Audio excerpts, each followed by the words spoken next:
fellow book friends, welcome to Uncommon Reader. I'm Daniela. I hope you're doing well. Thanks for stopping by. Today I bring you the New York Booktag. I saw this book tag on BookBud's channel recently, and it reminded me that I had seen this book tag almost a couple of years ago on Albert the Conjugator channel.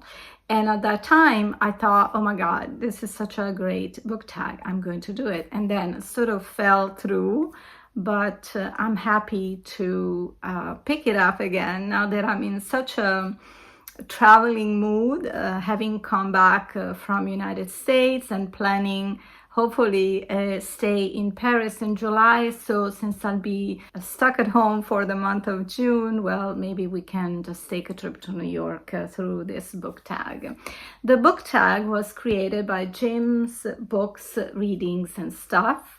And we're gonna start with question number 1. What is your favorite book set in or around New York? So the first that comes to mind, it's actually The Personal Librarian, which is telling the life of Belle da Costa Green, written by Victoria Christopher Murray and Mary Benedict, this duo who also wrote The First Ladies and just amazing books also on their own. I recently read Victoria Christopher Murray's biography on Jessie Redmond Fawcett, and I'm going to talk about that in a future wrap-up as well. And The Personal Librarian, it's a beautiful account of the life of Belle da Costa Green, who was the personal librarian of J.P. Morgan. I believe they did an exhibit remembering her life last year at the J.P. Morgan Library and Museum, as she was the one that helped J.P. Morgan create the current collection at the museum. And she traveled and she lived such an adventurous life, but she was holding a secret.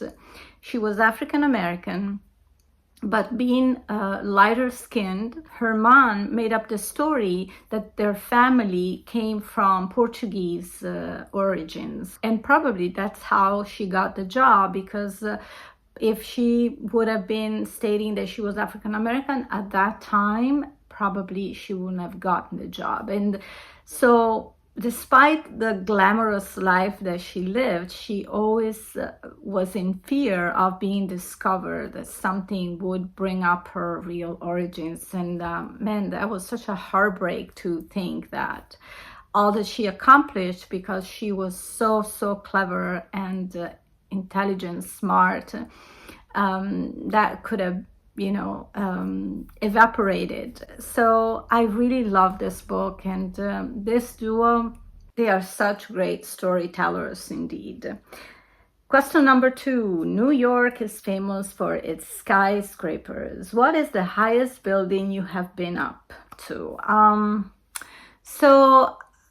Okay, this is kind of a eerie story, because I did go to New York a few times, and the first time in New York, my ex-husband and I went up to the Trade Center. I believe it was 1997 or 1998, and we went up at night, and they were about to close. I just had this very weird feeling that was sort of suffocating, and probably I don't remember if it was my first time being on a skyscraper, and so I just felt such anxiety, and I told him, let's get down. Something that I didn't experience when I went up to the Empire State Building. I guess it's because maybe it's in the open, because I had a similar experience when I believe the highest in USA, at least at that time I visited, was the Sears Towers in Chicago. I was there on a job. I was photographing a wedding, and a friend of mine who was accompanying me on this trip, she wanted to go up. I'm like, okay, I'll come. But the Sears Tower is again closed in, and you need to be close to the glass to be able to see outside, or at least, have a better view, but I couldn't put myself really close to the glass. It was very, very creepy for me. So I kind of reached, the last floor, but I could not, look down for too long. So I believe the Sears Towers in Chicago is the highest skyscrapers I've been up to. Question number 3, New York, New York. So good they named it twice. What is the last book you reread? It's actually the book that I'm reading now. One of the books that I'm reading now, it's a book that I've read when I was in school, that we were obliged to read when I was in school. And it's The Betrothed by Alessandro Manzoni, which I believe is the Italian classic. The most important. It's studied in school still, maybe, I'm not so sure, but yeah, when I was young, it was a must. And I am enjoying it so much, by the way, so I'm really glad that I gave this book another chance. Question number 4. American Psycho was a disturbing novel set in New York. Hell yes. What is the most disturbing book you have read? Besides American Psycho, I think even worse was High Rise by J.G. Ballard. And that was a dystopian book where the high rise, the skyscraper, was an allegory to depict today's society, the good and the bad, but mostly the bad, because you also had sort of a hierarchy where the upper class would live on the suites on the last floors, and then the poor people would live on the first few floors. And after a while in the book, there starts to be a lot of agitation, violence, and it's very graphic and very disturbing. I think I finished the book jumping a few parts because there was also violence towards animals and human beings, but violence towards animals that cannot defend themselves, I cannot stand, I cannot read. So I skipped through some parts, and I did go until the end because it was a book we read with my library group. And so I wanted to be able to talk about it afterwards. Question number 5. Where were you when you heard the news about 9/11? So I was living in California at that time, and we were waken up by my ex-husband's father. It was 7 a.m. at our end, and he said, turn on the TV. So we turned on the TV, and I guess that from that moment on, I was glued to the TV for the next 2 weeks. It was just incredible. And actually, I was supposed to leave the day after. I had a ticket to go to Bangalore, India, to visit a friend. And of course, I had to cancel that trip. Yeah, very, very sad. Question number 6. What is your favorite movie set in New York? Oh my God. Okay. I cannot but name 2 movies, which are my favorite movies of all time.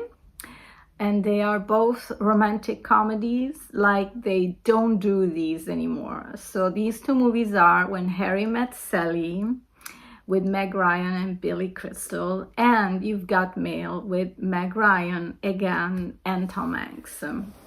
I just love the wittiness, the humor, sophisticated humor.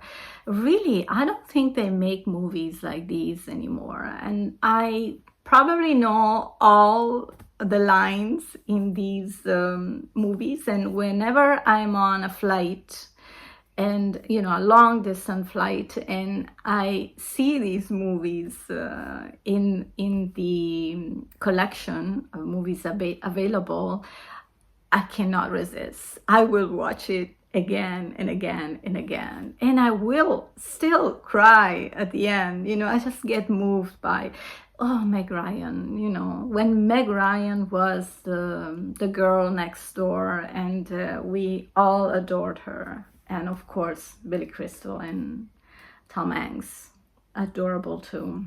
Oh, number 7. I love this question. Have you been to New York? When was the last time you visited New York? So I've been to New York maybe 4 times. The first time was okay, but then the second I really fell in love with the city. And I always say Paris makes me cry because it's just like so, so beautiful. It just moves me to tears. And New York makes me smile because it's a city with so much great energy. I really adore New York as well. And I believe the last time I was there, it was magic because it was 2019, pre-pandemic. And that year I traveled a lot. And it was my birthday. And hear this. I was meeting my boyfriend who was there for work, and so I reached through a different flight from the airport. I took the metro and I arrived at the Madison Square Garden stop. So I go up on the street, and the first thing I see, it's a poster of Billy Joel that said something like, there's nothing that makes me feel more at home than the Madison Square Garden. All right, so next thing I know, my boyfriend books tickets for Billy Joel concert on Valentine's Day. I mean, you can't beat that. And I'm such a huge fan of Billy Joel. So it was so magic. I mean, we were all, sort of in the late 40s, 50s, enjoying his music, not many young people, but we had a ball. We sang all night. It was amazing. And with this, I'm gonna skip question number 8 and I'm returning to it. But since it relates to Billy Joel, question number 9 is, what is your favorite song about New York? And it cannot be but New York State of Mind. I'm in a New York state of mind. And let's go back to question number 8. Who is your favorite painter from New York, or what is your favorite painting of New York? So, I am more into Renaissance art and Impressionist artists. I don't really know much about modern art. I don't really follow that much, but I did research because I didn't want to leave this question unanswered. I did look through some Edward Hopper paintings online, and I believe that I really enjoy this New York office. I mean, you don't see much of the city, but somehow I don't know, I didn't read much about what the artist wanted to convey with this painting, but you can interpret it both ways. See an independent woman, strong, and living a life in a big city, working like she doesn't need much, but she's happy with herself. Or maybe you can detect the loneliness that a big city can bring to those who might not have friends, or they find themselves alone, especially young people, right? Well, nowadays I don't think it's a big problem with, I have friends who have kids that live and studied and work in New York, and they have a ball. So I prefer interpreting this painting as positive, independent women can make it out in New York. We're almost done. Question number 10. New York is seen as the publishing capital of the world. What is your favorite publishing house? So, I live in Italy, so I am more familiar with Italian publishers, and I do have a favorite among all, and it's called Neri Pozza. I love there are variety of authors from around the world, and they are very original in their choices. Some authors are well known, but some other names we might not recognize right away. So they are very particular in their choices, and their covers are always amazing, beautiful pictures or drawings. And you know, when I'm at a book crossing and I see, let me see, I've got one here, for example, a Meripozza.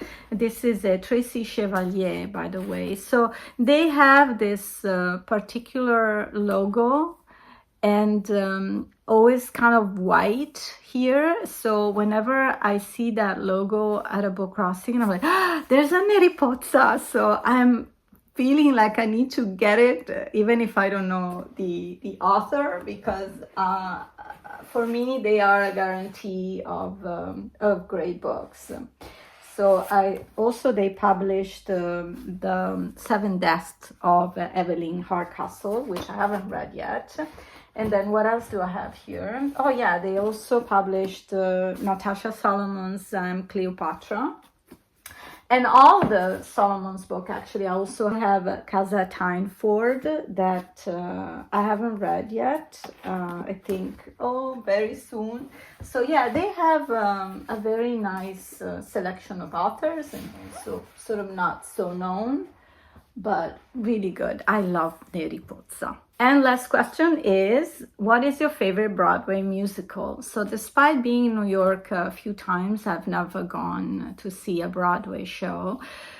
Among all, I can say I would really enjoy watching a Mamma Mia show. I don't know if it's still on, but I do love that story. I watched the two movies, Meryl Streep and Amanda Siegfried, or Siegfried, I forgot her last name correctly to pronounce it. And I think I've heard Meryl Streep say into one of those late night shows that if she was proposed to do a third sequel of Mamma Mia, she would say yes. So that would be really cool. I love the setting. I love the music. I mean, ABBA, such amazing band. So anything by ABBA, it's guaranteed to be awesome and enjoyable. So of course, we are welcome to tag other friends, booktubers, and I will do so in the info box. And thank you. Let me know what are your experiences in New York. If you want to answer to some of these questions, I'll be happy to keep chatting with you in the comments. Thanks for supporting my channel. I'll see you soon here on Uncommon Reader. Take care for now. Happy reading and ciao.